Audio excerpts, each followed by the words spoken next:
Hi, welcome to another episode of Hot Takes. Why are so many councils declaring themselves bankrupt? It's not necessarily that they are bankrupt, of course. It's that they are fearing that they might be. And all they have to do at that point is declare bankruptcy in the face of limited possibility of that being the case. So why are they all rushing to do it?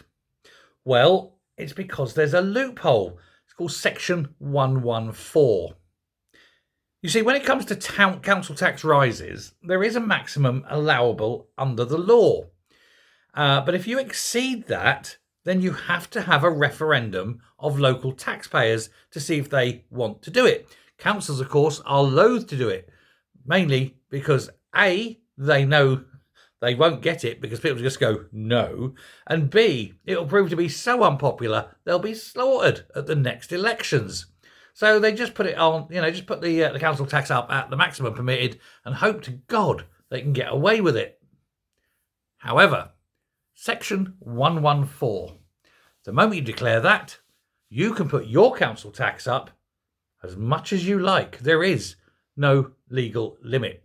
And that's why so many councils are doing it. And because of this, millions upon millions of people are going to see their council tax rise, not by the 2 or 3% that it should do, but by 10, 15, 20, or even for some unlucky suckers, 25%.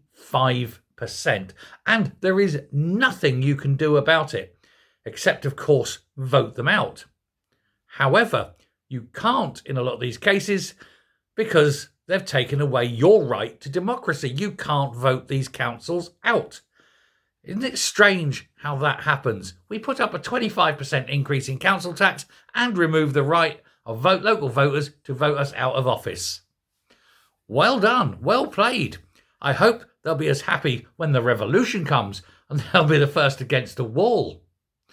It is pure thievery, really, isn't it? I mean, tax is theft anyway. But when you remove democracy and still charge a massive increase in tax, there needs to be a revolution. There was several hundred years ago in America.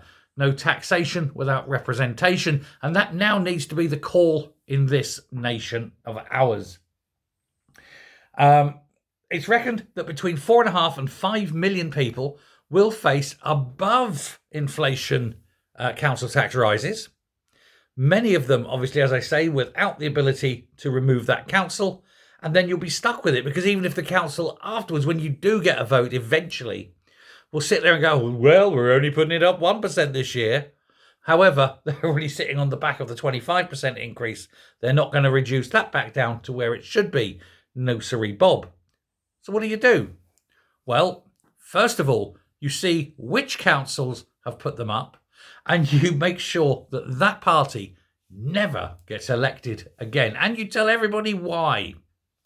And then you make sure that party never gets elected at a general election. And anyone who's a member of that party, give up your membership and explain why. And say you're not the milsh cow.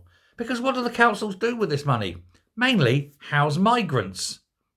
Let's face it, that's where the money's going. You're not getting any uplift in your services, are you? No, but at least some migrants are going to jump the queue in the local NHS. Nice. Wonderful, isn't it? What a world we are creating in this country. And yet nobody seems to be wanting to go on the streets and complain about it. Perhaps we should, with ropes near lampposts. Let me see, a few danglers, and the old council tax won't rise at all, will it? Thanks very much. Bye.